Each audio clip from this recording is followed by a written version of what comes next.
Hello guys, welcome to my channel Zoologist AK, and I'm Aarti Koshik again here with another topic, that is transgenic animals.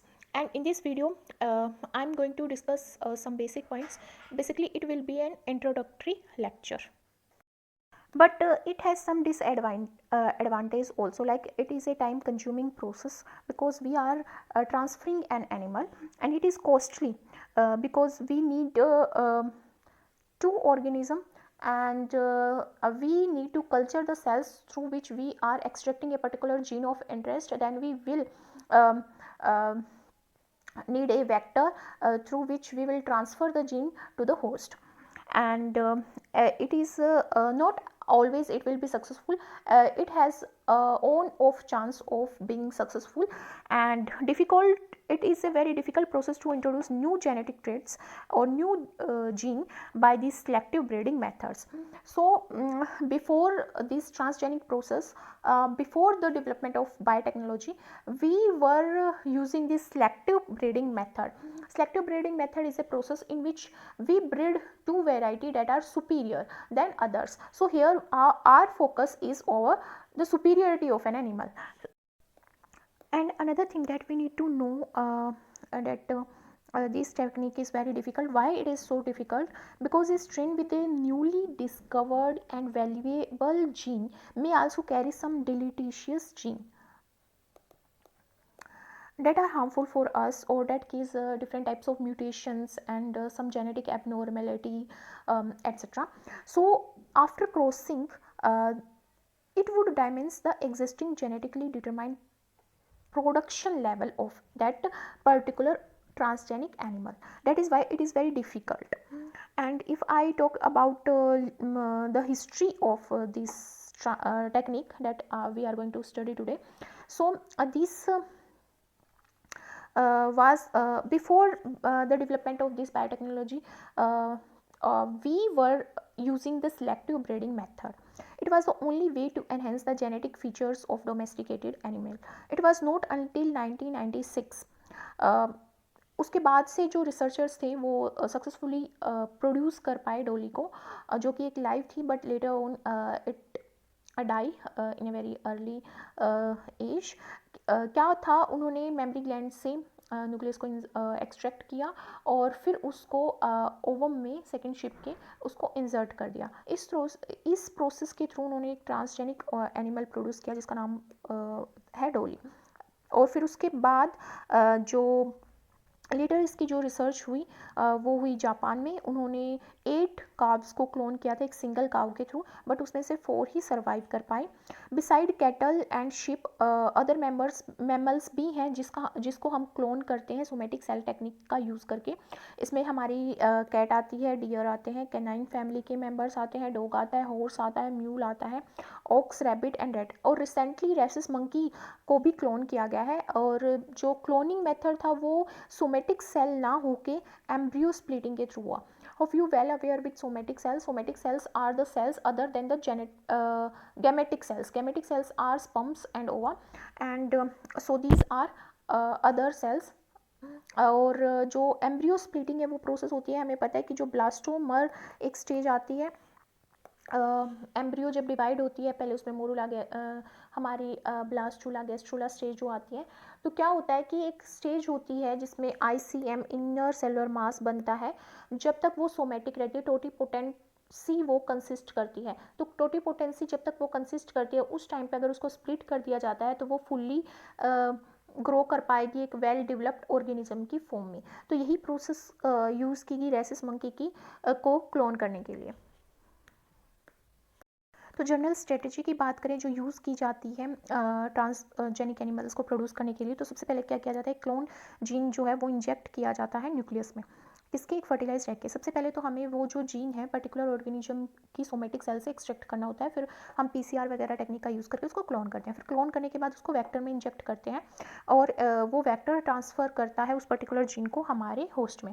तो यही है कि clone जो gene है वो inject किया जाता है न्यूक्लियस में फर्टिलाइज्ड एग के, क्योंकि फर्टिलाइज्ड एग का जो न्यूक्लियस होता है वो इसका जेनेटिक मटेरियल डिफाइन करता है. That is why we call it somatic nuclei transfer method.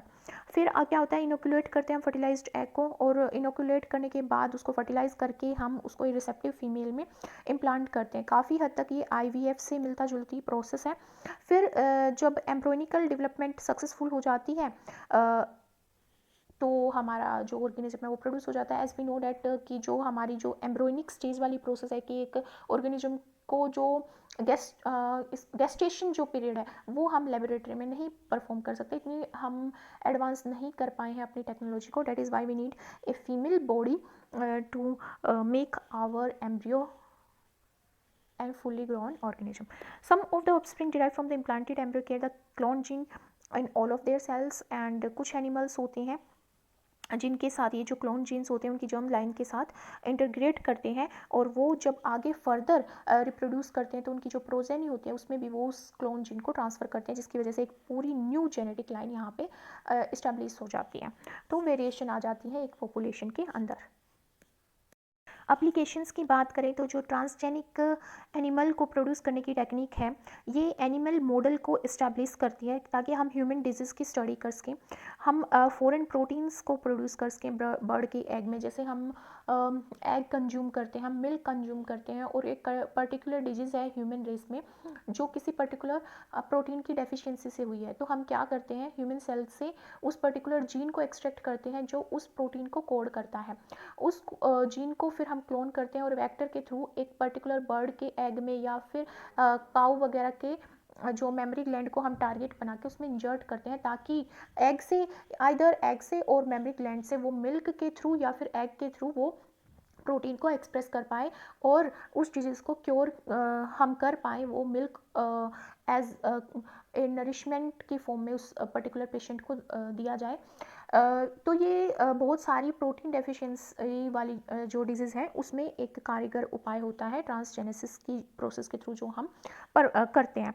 और जैसे कि मैंने बोला कि मेमोरी ग्लैंड, तो वह मेमोरी ग्लैंड को ही क्यों यहाँ पे सिलेक्ट किया जाता है, ये भी एक क्वेश्चन आता है कि वाई मेमोरी ग्लैंड को ही इसलिए सिलेक्ट किया जाता है क्योंकि जो हमारी मिल्क है वो इन ट्रांसजेनिक फॉर्म से जो आता है वो ऑथेंटिक सोर्स होता है प्रोटीन के लिए, क्योंकि जो हम ड्रग्स वगैरह लेते हैं या कोई भी फार्मास्यूटिकल कोई भी प्रोडक्ट लेते हैं उसके कुछ साइड इफ़ेक्ट होते हैं, बट मिल्क जो है वो एलर्जिक नहीं होता बहुत सारे ऑर्गेनिज्म में। बट ह्यूमन रेस में भी हम देखते हैं कि बहुत सारे लैक्टिक एसिड से एलर्जी होती है, बहुत सारे लोगों को ग्लूटेन से होती है, but not all are allergic to this product. That is why it is a very authentic source of protein for human race, and there are number of regions for which this mammary gland should be used as milk एक renewable source है जो कभी ख़त्म नहीं होगा। जितनी ज़्यादा females होंगी, जितनी ज़्यादा वो रिप्रोड्यूस करेंगी, उतना ज़्यादा मिल्क प्रोडक्शन होगा। सो ये एक नोवल ड्रग प्रोटीन भी है जो मेमोरी ग्लैंड से हम कन्फाइंड करते हैं, और ये सीक्रेट होता है मिल्क में क्योंकि हमने उसको इंसर्ट किया उस पर्टिकुलर जीन को जो इस पर्टिकुलर प्रोटीन को प्रोड्यूस कर रहा था मेमोरी ग्लैंड में। Date is why it will B secreted into the milk, और इसके कोई साइड इफ़ेक्ट नहीं होंगे, नॉर्मल फिजियोलॉजिकल प्रोसेस होगी ट्रांसजेनिक एनिमल की, और कुछ पोस्ट ट्रांसक्रिप्शनल मॉडिफिकेशन हो सकती हैं, बट फिर भी we can consume it and it will be beneficial to it. Finally जब पोस्ट ट्रांसक्रिप्शनल मॉडिफिकेशन होंगी तो इसमें कुछ चेंजेस आएंगे, तो उसको हम जब प्योरीफाई करते हैं मिल्क से उस प्रोटीन को, तो उस टाइम पे हम उसमें वो चेंजेस जो हैं वो हम डिलीट कर सकते हैं जो हमारे लिए हार्मफुल है। अब जिनके माइंड में ये क्वेश्चन आता है कि ट्रांसजेनिक एनिमल्स क्यों प्रोड्यूस करने चाहिए, वो ये चार्ट देख सकता है, टेबल देख सकता है कि भाई जो कैटल का मिल्क होता है उसमें कौन कौन से प्रोटीन कितनी कितनी अमाउंट में होते हैं, ग्राम पर लीटर में दी है, शिप में दी है। जैसे अल्फ़ा S1 कैसिन है वो 10 ग्राम पर लीटर होगा, 12 होगा। अल्फ़ा S2 है जो कैसिन है वो 3.4 3.8 होगा, तो शिप में ज़्यादा है। और बीटा कैसिन तो 16 है। और मेजर वे प्रोटीन की बात करें तो अल्फ़ा लैक्टो एल्ब्यूमिन जो है 1 है, इसमें 0.8 है, तो ये कैटल में ज़्यादा है और शिप में कम है। तो इन्हीं को अगर हम मिला दें तो हम एक अच्छी वैरायटी क्रिएट कर सकते हैं मान लो बीटा लैक्टो एल्ब्यूमिन और बीटा कैसिन एक ही ऑर्गेनिज्म में अगर हमें मिल रहे हैं तो that milk will be more nutritious than the single one. That is why we use this technique of transgenesis to select the superior variety. In my upcoming video, I'm going to discuss about transgenic mice, and in this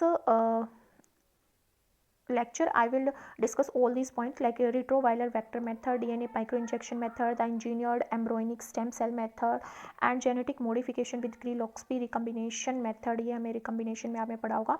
RNA interference जो gene silencing में majorly use किया जाता है. Transgenesis with high capacity vector, यहाँ पे हम retrovirus का use करेंगे. इसमें हम टेक्निक का यूज़ करेंगे, माइक्रो इंजेक्शन के थ्रू यूज़ करेंगे. यहाँ पे स्टेम सेल का यूज़ करेंगे और यहाँ पे अलग अलग जो वेक्टर्स हैं जो लार्ज जीनोम को कोड कर सकते हैं, जिनकी स्पेसिलिटी ज़्यादा है, उनको यूज़ करेंगे. फिर हम यहाँ पे अंडरस्टैंड करेंगे कि ट्रांसजेनिक माइस की एप्लीकेशंस क्या है. So stay tuned with me and stay connected, I mean to say, so that you get an update whenever I upload the video related to retroviral vector method. And I want to keep the video short, that is why I'm not explaining this in this video lecture.